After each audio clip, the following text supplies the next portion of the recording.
Olá, queridos, a paz do Senhor. Você está na Academia de Pregadores, eu sou o pastor Anderson Silva. Estamos nas nossas lições bíblicas de escola dominical. Na aula de hoje, estudaremos a lição de número 6. E tanto na lição de número 6 quanto na lição de número 7, que é a aula da semana que vem, nós estudaremos dois importantíssimos referenciais bíblicos neotestamentários do movimento pentecostal. O primeiro deles, que nós vamos estudar hoje, Pedro. Estudaremos hoje o avivamento no ministério de Pedro. Na semana que vem, vamos estudar a vida de Estevão. Estevão, um mártir avivado. Por que esses dois homens são importantes dentro do movimento pentecostal? Primeiro, Pedro, porque foi o líder do colégio apostólico. O próprio Cristo colocou Pedro como líder do colégio apostólico. E a gente vai perceber na vida de Pedro uma diferença do Pedro antes do Pentecostes e o Pedro depois do Pentecostes. Uma diferença não de caráter, uma diferença não de personalidade, mas uma diferença de atitude. É claro, um caráter moldado, um caráter avivado, sem dúvida nenhuma. Mas nós vamos perceber uma diferença de atitude de Pedro. E Estevão, porque foi o primeiro mártir da igreja, o diácono evangelista, o diácono mais evangelista que já existiu. Estevão, como primeiro mártir, a história de Estevão é linda, magnífica, e ele realmente entregou a sua vida defendendo a fé. Então, nessas duas próximas aulas, a de hoje e a da semana que vem, nós estudaremos esses dois referenciais no movimento pentecostal primário, ou seja, no movimento pentecostal na igreja primitiva. E eu tenho certeza que serão aulas muito importantes e com lições práticas para a nossa vida. Seja muito bem-vindo à nossa aula de número 6, aqui na Academia de Pregadores, Escola Bíblica Dominical, Revista dos Adultos, primeiro trimestre de 2023. Muito bem, a lição de número 6 é a lição do dia 5 de fevereiro de 2023. Como eu já disse, o título da lição é O Avivamento no Ministério de Pedro. O texto áureo da nossa lição está em Atos, capítulo 2 e versículo 14, que nos diz o seguinte: Pedro, porém, pondo-se em pé com os 11, levantou a voz e disse-lhes: varões judeus e todos os que habitais em Jerusalém, seja-vos isto notório e escutai as minhas palavras. Na leitura bíblica em classe, que nós fizemos na lição passada, que foi do capítulo 2, do versículo 1 ao 13, nós percebemos que no versículo 13, uns diziam e outros zombando diziam, estão cheios de mosto.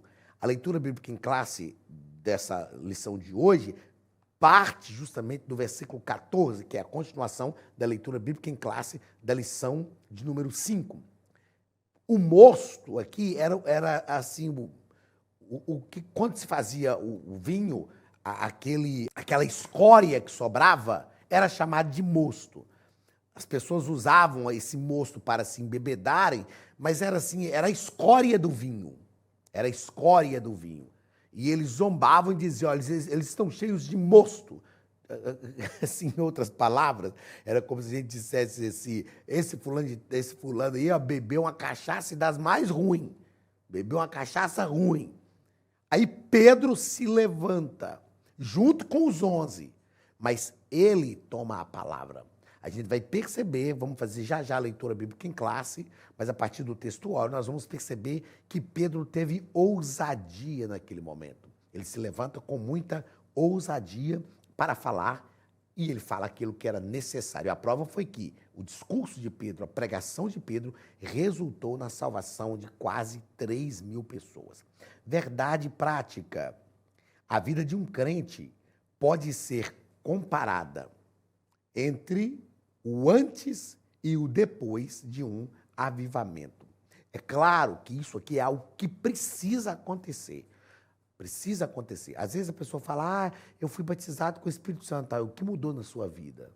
Realmente houve uma transformação? Esse revestimento de poder impactou a sua vida?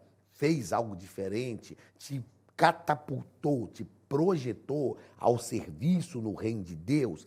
Tem que ser assim. Né? Então, não tem esse negócio, eu fui batizado com o Espírito Santo, legal, beleza, falei em línguas, tá, mas qual o objetivo disso? Por que isso, não é? Então, a vida de um crente pentecostal tem que ser comparada entre o antes e o depois do avivamento. Palavra-chave da nossa lição é ministério. Vamos pensar isso aqui, ministério. Na plataforma da Academia de Pregadores, nós gravamos um curso sobre vivendo uma liderança equilibrada. Está lá disponível. Se você está assistindo essa aula e não é nosso aluno na Academia de Pregadores, a Academia de Pregadores tem um portal de teologia online, uma plataforma prontinha para te receber. Está prontinho para te receber. Não é? Se você tiver alguma dificuldade, você pode, inclusive, me chamar lá no meu Instagram. Para quem está fora no mundo americano, eles falam Instagram, que pode me chamar lá na minha bio do meu Instagram, que é pastor o PR, o Anderson S. Silva, tá lá. Você pode me chamar, tem lá o meu número de celular, o WhatsApp, você pode me chamar, que a gente tem um direcionamento para você em relação a isso, tá ok? Mas a Academia de Pregadores tem uma plataforma disponível para te receber com todo o recurso que você precisa. E lá nós gravamos um curso sobre vivendo uma liderança equilibrada, onde nós falamos sobre o que é o ministério, o que é a vocação, o que é o preparo e o que é a unção. Então precisamos entender o que é o nosso ministério. Gravamos também lá, está lá na plataforma da Academia de Pregadores, um curso chamado Crise Vocacional, onde nós falamos sobre como descobrir a nossa vocação, como ter convicção da nossa vocação, como saber para que verdadeiramente eu fui chamado e como trabalharmos essa vocação ministerial. Então, a palavra-chave da nossa lição hoje é ministério, você não pode perder. Qualquer dúvida, me chame lá, vai lá no meu Instagram, na minha bio, pega lá o meu número de telefone, que é o WhatsApp, me manda uma mensagem, pastor, assisti sua aula, você falou disso e tal. A gente tem um caminho para te orientar. Você não pode ficar de fora desta plataforma da Academia de Pregadores, tá bom?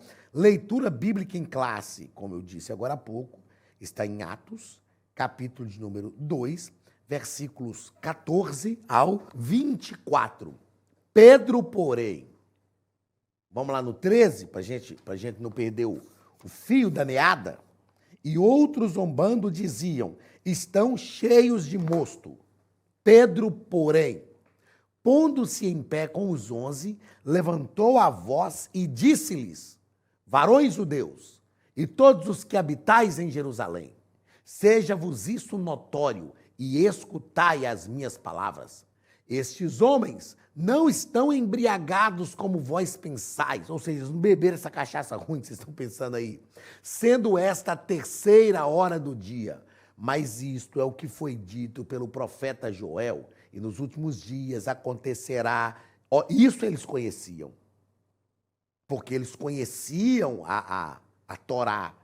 Né? A Torá ela é composta da lei e dos profetas, era o Pentateuco, né? E os profetas anteriores e profetas posteriores. Os profetas anteriores eram os livros históricos e poéticos, e os profetas posteriores, lá na Torá, eram os livros proféticos que nós temos hoje, que ainda temos hoje, né? Já havia naquele tempo tanto os profetas menores quanto os profetas maiores. Então Pedro chama a atenção deles para aquilo que eles conheciam. Eles conheciam os oráculos proféticos de Joel. Aí Pedro diz, isto é o que foi dito pelo profeta Joel, e nos últimos dias acontecerá, diz Deus, que do meu espírito derramarei sobre toda a carne, e vossos filhos e vossas filhas profetizarão. Os vossos jovens terão visões, e os vossos velhos sonharão sonhos. E também do meu espírito derramarei sobre os meus servos, e aqui são os escravos, e minhas servas, que não participavam da vida religiosa da família. Ele diz: derramarei do meu espírito sobre os meus servos e sobre as minhas servas naqueles dias, e eles profetizaram. Isso era um absurdo, ver um escravo profetizando. Na mentalidade judaica, isso era impossível. O escravo não podia nem participar do culto, nem participar da vida cultica da família. Era escravo. Aí Deus está dizendo: até eles vão profetizar.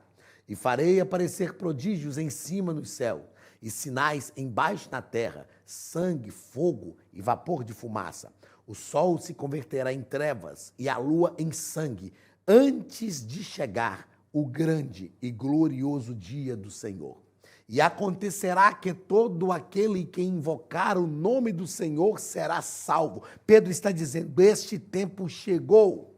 E é claro, como eu já disse aqui em aulas anteriores, escatologicamente, nós ainda cremos num cumprimento pleno desse texto de Joel, mas já começou o cumprimento, já começou em Atos. E acontecerá que todo aquele que invocar o nome do Senhor será salvo. Versículo 22. Varões israelitas, escutai estas palavras. A Jesus Nazareno, varão aprovado por Deus entre vós, com maravilhas, prodígios e sinais, que Deus por ele fez no meio de vós, como vós mesmos bem sabeis.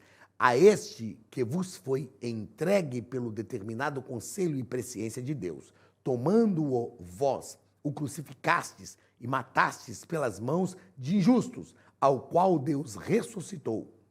Soltas as ânsias da morte, pois não era possível que fosse retido por ela. Porque não era possível que Jesus fosse retido pela morte, por causa da sua santidade, por causa da sua perfeição.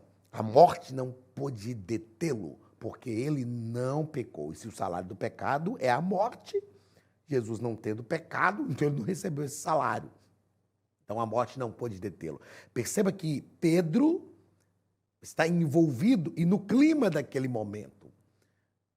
Há ali um derramamento do Espírito Santo, um revestimento de poder. Eles falam em línguas espirituais, mas nas línguas pátrias daqueles que estão ali, anunciam as grandezas de Deus. Eles não entendem, alguns zombam, e Pedro inicia uma pregação dentro do contexto daquele momento. E a pregação de Pedro é intensamente cristológica. Pedro está pregando a Cristo. E como eu já disse, o resultado disso é a conversão de quase 3.000 pessoas. Primeiro ponto da nossa lição. Pedro, estamos estudando o ministério de Pedro avivado. Então, Pedro, antes do Pentecostes, as duas atitudes de Pedro. O nosso comentarista deixa claro para a gente aqui, que certamente, eu vou destacar isso aqui e aí vamos pensar. Certamente, Pedro se sentiu lisonjeado, até mesmo gratificado, até mesmo lisonjeado com a resposta de Jesus a seu respeito diante dos demais discípulos. Quando nós lemos Mateus capítulo 16,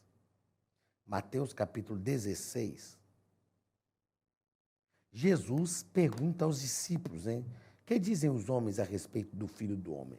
Aí os discípulos respondem, uns dizem ser João Batista, uns dizem ser Jeremias, Elias ou alguns dos profetas. Era uma pergunta introdutória. Aí Jesus pergunta para os discípulos, e vós, quem dizeis que eu sou? A Bíblia diz que Pedro, tomado pelo Espírito, ele recebeu uma revelação direta do Pai, ele diz, tu és o Cristo, Filho do Deus vivo. Aí Jesus diz, essa é a primeira atitude, Jesus diz para Pedro, bem-aventurado és tu, Simão Barjonas, não foi carne e sangue que tu revelaram, mas o meu Pai que está no céu. Eu te digo, tu és Pedro, sobre esta pedra, que foi a declaração dele, sólida, forte como uma rocha, eu edificaria a minha igreja, e as portas do inferno não prevalecerão contra ela. Nas tuas mãos põe a chave do reino dos céus, que ligares na terra terá sido ligado no céu, que desligares na terra terá sido desligado no céu, enfim. Eu imagino Pedro assim, se arrumando e dizendo, recebi, tá vendo? O elogio de Jesus que ninguém nunca recebeu. Eu tive uma revelação que ninguém teve. Aí a Bíblia diz que, eu costumo dizer assim, Jesus dobra uma esquina ali, aí Jesus começa a falar com eles, eu vou para Jerusalém, vou ser entregue nas mãos dos pecadores e tal. Aí Pedro diz, não, isso não vai acontecer, eu não vou deixar isso acontecer. Aí Jesus diz, para trás de mim, Satanás. Algumas coisas nós aprendemos ali. Pedro tem uma atitude porque recebeu uma revelação dada diretamente pelo Pai. A Academia de Pregadores tem um recado para você. Olá, queridos alunos e alunas da Academia de Pregadores, que bom ter você conosco neste momento tão especial. Estamos aqui para apresentar a nova plataforma da Academia de Pregadores, que foi construída ao longo dos últimos meses com muito carinho, um grande investimento, para levar até você não somente um conteúdo de excelência, mas também tecnologia de ponta. Veja comigo. Os cursos estão organizados por trilhas na página principal. Aqui você encontra sugestões, lançamentos, temas específicos e outras categorias. No final da página tem uma trilha com todos os cursos. Após começar os seus estudos, a primeira trilha será Continuar assistindo, que mostra somente os cursos iniciados por você. Sobre a capa do curso, consta o número de aulas, a carga horária e um botão para adicionar os favoritos. Nesta seta, você pode expandir e ver um vídeo de introdução. Para fazer login, clique no avatar no canto superior direito e insira o seu e-mail e senha usados no cadastro. Caso tenha esquecido a senha, é só clicar neste link, preencher o e-mail cadastrado e a senha será enviada. No canto superior esquerdo fica o novo menu do portal. Ao abrir um curso pela primeira vez, você vê as informações do curso e do professor. E na lateral, ou logo abaixo, se for no celular, está a lista de módulos e aulas. Algumas aulas iniciais podem ser grátis e qualquer pessoa que fizer um cadastro rápido pode assistir. Após se matricular, aqui você vê as aulas concluídas, aulas liberadas ou agendadas. Você pode adicionar os favoritos, dar uma nota ao curso e acompanhar o seu progresso. E se você sair do curso e retornar depois, o sistema vai abrir exatamente a última aula assistida. Se estiver no computador, use esta seta para ampliar a tela. Logo abaixo da videoaula você encontra os links para baixar anexos, como áudio e apostilas. E neste campo em branco, pode fazer as suas anotações enquanto assiste. Depois é só imprimir ou salvar. Quando terminar o curso, clique no botão Emitir meu certificado e ele será gerado automaticamente no mesmo instante e sem custo. Clicando no avatar, você tem acesso ao seu perfil e histórico de pagamento. Em Meus Cartões, pode adicionar um novo cartão de crédito para fazer o pagamento do seu plano. Se você já era nosso aluno e seu cartão não aparece aqui, adicione um cartão na nova plataforma. Então aproveite as novidades e clique em Assine Agora. Escolha um dos planos, venha para a Academia de Pregadores, a maior escola bíblica online do Brasil.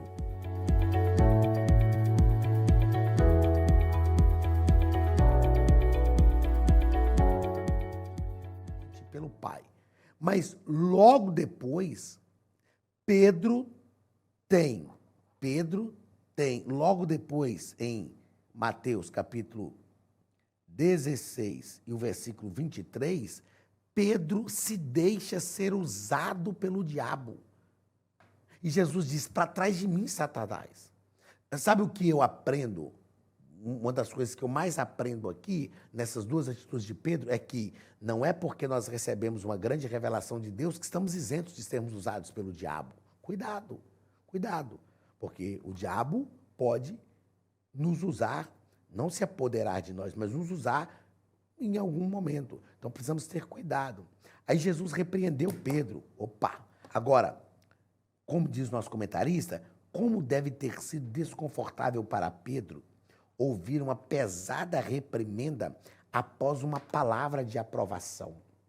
Nós precisamos entender que os bons atos que nós cometemos não nos dão salvo-conduto para cometer falhas. Mas as falhas que nós cometemos também não anulam os bons atos que nós tivemos. Então, quando precisou elogiar, Jesus elogiou, precisou repreender, Jesus repreendeu. E Pedro fez em público, Jesus elogiou em público. Pedro cometeu uma falha terrível em público, Jesus repreendeu também em público, para servir de lição para os outros. Nós precisamos ter esse tato, esse cuidado e essa liderança, aprender nessa liderança de Jesus. Agora, por que Jesus repreende Pedro? E por que Jesus não critica Pedro? Pedro estava num processo processo de ensino. Jesus estava ensinando Pedro. Jesus estava conduzindo Pedro nesse processo de ensino. E nesse processo de ensino, cabia tanto o elogio quanto a repreensão. Segundo parágrafo, Pedro nega Jesus por 3 vezes. A primeira vez, Pedro negou Jesus diante de uma criada. A segunda vez, ele negou Jesus diante de outra criada que disse que viu ele com Jesus. E pela terceira vez, Pedro negou Jesus diante de várias pessoas e praguejou, perjurou, disse: não, vocês estão confundidos, vocês são prova da minha vida, estão querendo levantar um levante contra mim. Pedro sentiu medo naquele momento ali. Pedro não queria ser morto naquele momento ali. E ele negou Jesus. Jesus tinha avisado para ele que isso ia acontecer. Porém, quando Jesus ressuscitou, o anjo disse às mulheres, não é? Ele disse às mulheres que fossem dar as boas novas aos discípulos, e o nome de Pedro foi destacado. Jesus, né, falou às mulheres: vão e diga aos meus irmãos e a Pedro, diga a eles e a Pedro, que vão para o monte onde eu vou encontrá-los. Então, nós devemos ter o cuidado para não descartar pessoas por causa de algumas falhas que as pessoas cometem. Eu imagino Pedro agora, sabendo que Jesus havia ressuscitado e sabendo que ele teria que encarar Jesus de novo, a vergonha de Pedro: pô, e agora? Que vacilo que eu dei. Ó, eu falei que ficaria com ele, que eu morreria com ele, eu falei que eu amava mais do que os outros, e eu neguei, eu abandonei, como é que vai ser agora? Aí Jesus diz: diga aos meus irmãos e a Pedro. Jesus está dizendo: não esquece de Pedro, porque Pedro precisava disso. Irmãos, é tão bom quando nós entendemos que, como líderes principalmente, que existe um momento de elogiar, existe um momento de repreender, mas existe um momento também de valorizar aquela pessoa, de trazer aquela pessoa para perto, dizendo: ó, você cometeu uma falha, mas você é importante para mim, vem para cá, chega para cá. Paulo fez isso, não é? Paulo teve uma briga com Barnabé por causa de João Marcos, mas depois Paulo fala com Timóteo: traz João Marcos para mim. João Marcos me é muito útil para o ministério. A gente precisa ter essa... Tem gente que fala assim: essa humildade. É claro que é uma humildade, mas, sobretudo, para mim, é uma dignidade. A gente precisa ter essa dignidade de reconhecer: não, em algum momento, realmente, você cometeu falhas e foi algo complicado, mas você é importante para a minha vida, para o meu ministério. Vem para cá, eu vou te abraçar, eu não vou descartar pessoas por causa de uma falha que a pessoa comete. Nós precisamos entender isso. A igreja é o lugar onde os fracos têm vez, onde Jesus abraça, onde Jesus nos acolhe. Se Deus fosse nos tratar assim, nenhum de nós estaríamos na igreja, mas Ele nos acolheu, Ele olhou mais para as nossas qualidades, olhou mais para aquilo que nós produzimos, para o nosso coração, para a sinceridade do nosso coração, do que para os nossos próprios erros. Segundo ponto, Pedro, após o Pentecostes. Primeiro parágrafo, Pedro, batizado no Espírito Santo. Pedro foi revestido de poder. Então, revestido de poder, ele teve o caráter transformado, mas o mesmo Pedro. O ímpeto, a ousadia de Pedro é a mesma. É o mesmo Pedro que arranca a espada e corta a orelha. Só que agora ele é transformado. Ele não arranca a espada mais. Nem espada ele tem. Ele agora, quando o pessoal começa a criticar, zombar dos irmãos, ele fala: não, meu irmão, vou aceitar isso não. Vou aceitar ser zombado dos meus irmãos, não.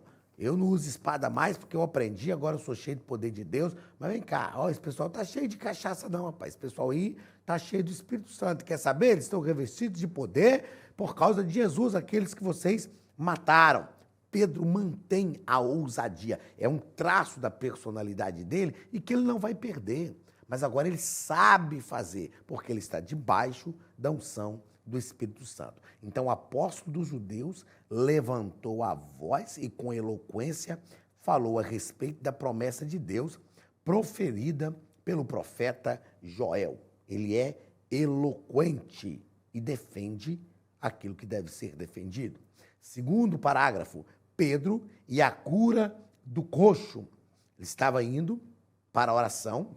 Pedro e João subiam para a oração e um coxo que ali estava pediu uma esmola. Pedro disse, olha para nós, Atos capítulo 3, né? E quando o paralítico olhou, ele disse, não tenho prata nem ouro, mas o que tenho isso te dou, em nome de Jesus, o Nazareno, levanta e anda. A Bíblia diz que ele estendeu a mão, colocou de pé e logo os seus artérios se firmaram. Então aquele homem foi curado e entrou com eles no templo, glorificando a Deus.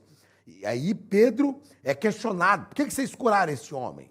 Em nome de quem que vocês fizeram isso? Mais uma vez, o apóstolo Pedro aproveitou a ocasião do milagre para pregar a respeito da morte e da ressurreição do Senhor Jesus. Olha só que Pedro está aproveitando todas as oportunidades, não para fazer o seu nome, para fazer o seu marketing pessoal, mas para pregar uma mensagem cristocêntrica, enfatizando que o enfermo recebeu a perfeita saúde no nome de Jesus. E ele diz, o Jesus que vocês crucificaram, ele é ousado. O Jesus que vocês mataram, a pedra que foi rejeitada por vocês, mas foi colocada como pedra principal, pedra de esquina, pedra de adorno. O que nós aprendemos com isso? Eu fiz questão de anotar aqui, ó. O objetivo de todo milagre é tornar Jesus conhecido. Meu querido, por que você está pedindo um milagre? Por que você quer que Deus te dê uma bênção? Por que você quer que Deus faça algo grandioso na sua vida? Só para você bater no peito e falar, eu sou, ó, assim com o homem, eu sou assim com o Pai. Não. O objetivo de todo milagre, de toda bênção, é tornar o nome de Jesus conhecido. Pedro entendeu isso. Terceiro parágrafo, Pedro avivado em outras ocasiões. Então temos aqui outras ocasiões. O avivamento do Espírito Santo na vida de Pedro foi notório. Em outras ocasiões, quase 5.000 pessoas aceitaram a Cristo como Salvador após a mensagem de Pedro. Atos capítulo 4. Depois nós vamos ter destacado aí mais duas situações em Lida e em Jope. Duas situações que Pedro foi cheio do Espírito Santo e a mensagem do Evangelho, através da vida de Pedro, alcançou pessoas. Ou seja, uma vez cheios do Espírito Santo, que nós aprendemos com Pedro, né? Uma vez cheios do Espírito Santo, é preciso manutenirmos isto, para que esse Espírito transborde. Deus não quer que nós sejamos. O crente não foi feito para ser cheio. Não, não é ser cheio. Nós nascemos e fomos gerados pelo Espírito para transbordar. Transbordar. Porque quando nós transbordamos, onde nós passamos, as pessoas percebem o transbordo daquilo que nos enche. Você foi chamado por Deus e fala, eu quero ser cheio do Espírito. Não. Aprenda uma coisa. Transborde do Espírito. O que é transbordar? Quando você pega um balde cheio de água, cheio de tinta, até na tampa, como a gente diz, você tira a tampa e ele está cheio até na tampa. Aí você começa a andar, aí você anda até com cuidado, porque se balançar vai entornar. Por quê? Porque está tão cheio que está transbordante. Aí quando você anda, derrama. Ou seja, você passa com um balde de tinta, aqui assim, ó, aqui no estúdio é um carpete. Se você passar com um balde de tinta transbordando aqui, você pode ir embora. Vai cair, vai derramar e vai vir pessoas depois, ó, que nem te viu com um balde de tinta na mão.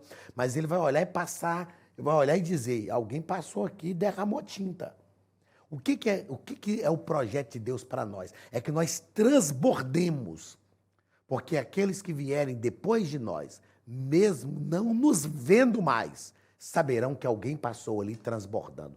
Este é um tempo da igreja transbordar o Espírito Santo.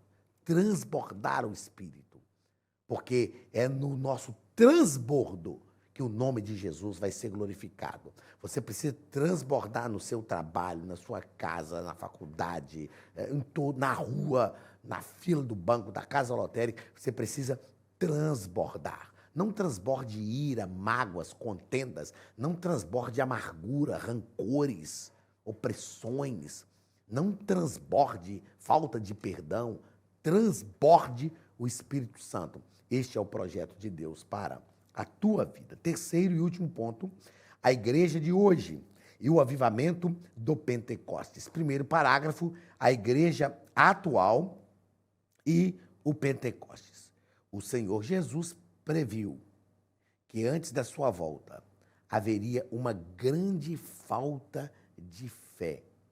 Daí a reveladora pergunta: quando vier o Filho do Homem, porventura, achará fé na terra? Esta pergunta é muito importante. Quando vier o Filho do Homem, porventura, achará fé na terra? Como está a nossa vida hoje, agora, neste momento?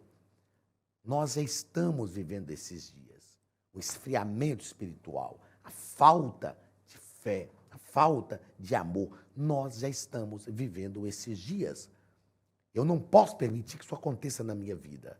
Eu preciso orar para que Deus não permita que isso aconteça na minha vida. E como isso pode não ser uma realidade em mim, se eu estiver transbordando o Espírito Santo. Então a igreja atual precisa de um avivamento pentecostal. Segundo parágrafo, tempos de multiplicação da iniquidade. Nós estamos vivendo uma época marcada pela multiplicação da iniquidade, o esfriamento espiritual e o esfriamento do amor. O Senhor Jesus também previu um sinal altamente positivo a respeito da pregação do Evangelho no mundo. Em tempos de crise, nós temos oportunidades para grandes mudanças. Nós estamos vivendo hoje, eu anotei aqui, momentos proféticos. Nós estamos vivendo os momentos proféticos, profetizados por Jesus no sermão profético. Então precisamos estar alertas. Nós precisamos despertar. Eu ministrei esses dias um ciclo de estudo nos Estados Unidos, falando sobre despertarmos do sono. Nós precisamos orar para que Deus desperte a igreja da letargia espiritual. Esse sono profundo que a pessoa parece estar acordada, mas na verdade está dormindo. Ela até faz algumas coisas que está acostumada a fazer com os olhos abertos, mas está dormindo, a letargia. Um sono profundo do qual a pessoa pode ser despertada, mas que ela vai ser tomada de novo pelo sono, arrebatada de novo pelo sono. Nós precisamos nos despertar da letargia espiritual e entender que estamos vivendo momentos proféticos e que são os últimos momentos da igreja. Terceiro e último parágrafo, a igreja será arrebatada.